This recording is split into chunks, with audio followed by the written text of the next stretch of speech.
The federal government recently approved a revised national policy on environment. What are the essential components of this policy? And what does Nigerians stand to gain from this policy? It's question time. Welcome to the program. I'm Benga Ashiru. You may also join in this conversation by sending us your comments on our various social media platforms showing on your screen. In 2016, the federal government flagged off the implementation of the UNEP report aimed at the cleanup of the entire Niger Delta region. What's the funding structure of this cleanup plan? Have the stakeholders remitted their counterpart funds? How committed is the federal government to this implementation plan? Channel TV crew caught up with the Environment Minister of State, Ibrahim Jibrin. We took our point of departure on the revised national environment policy. What are the gains for Nigeria? Honorable Minister of Environment, Mr. Ibrahim Jibrin, thank you for joining us on this episode of Question Time.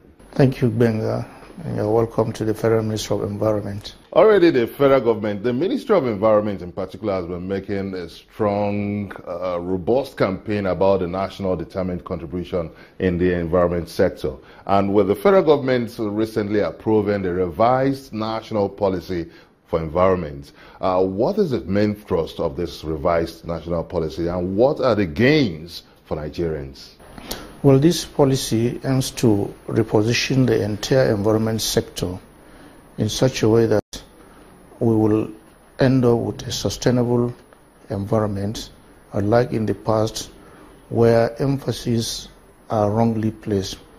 When I talk about placing wrong emphasis, whenever somebody comes out to talk about environment, it is always assumed that you go for environmental sanitation, you do monthly cleaning, and we all know that this has not been working.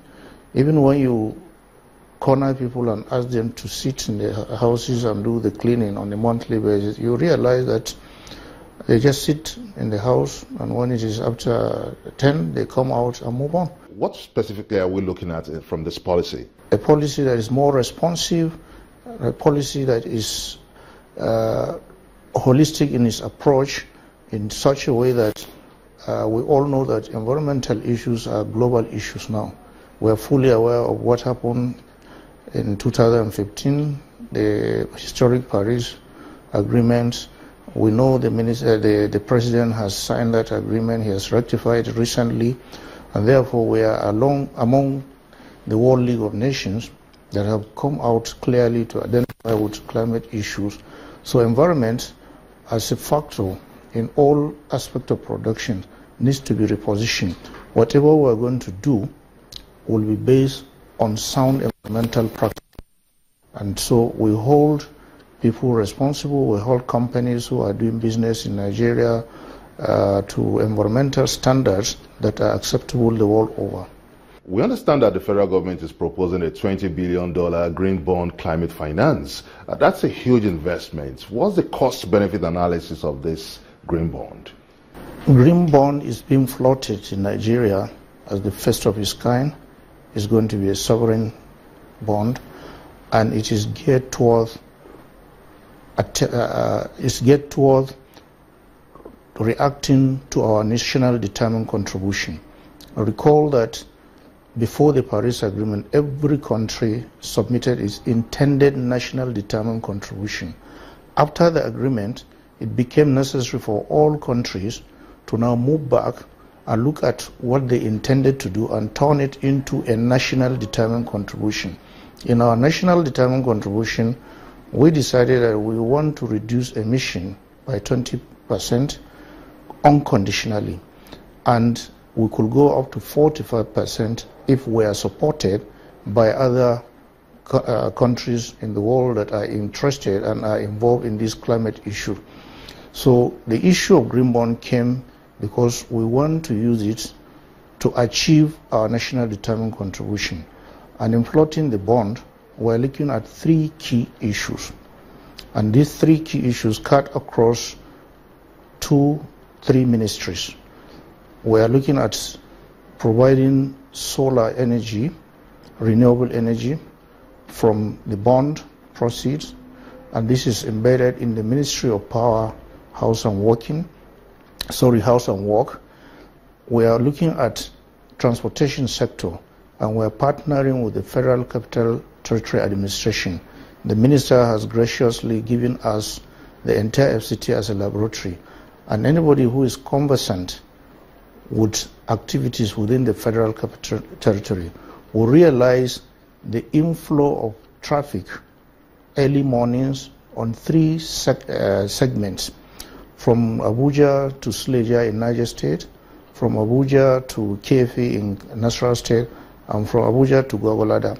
These three areas are the main entrances into the city, and every morning you have traffic hold up on this route. Are we really getting our priorities right? Because when we talk of environmental challenges, one's mind goes to crucial issues like the Niger Delta degradation and other key issues in our environment. So of what interest is the green bond to the hungry man on the streets?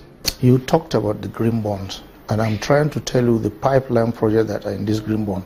So do not derail me. I'm going to talk about Ogoni, you like it or not, but the green bond must be addressed just like you initiated the question. Has the green bond has anything to do with environmental cleanup? The green bond has something to do with climate. It has something to do with the environment. That's why we call it green. So we have to look at projects that are green in nature, and the issue of the FCT I'm trying to talk about, which you caught me short, is maybe you are underrating the amount of emissions coming from vehicles that are plying our roads. If you know the quantity of emissions that are coming out and that are harmful to the environment, definitely you will agree with me that putting something in the transport sector will help in reducing emission in this part of the country.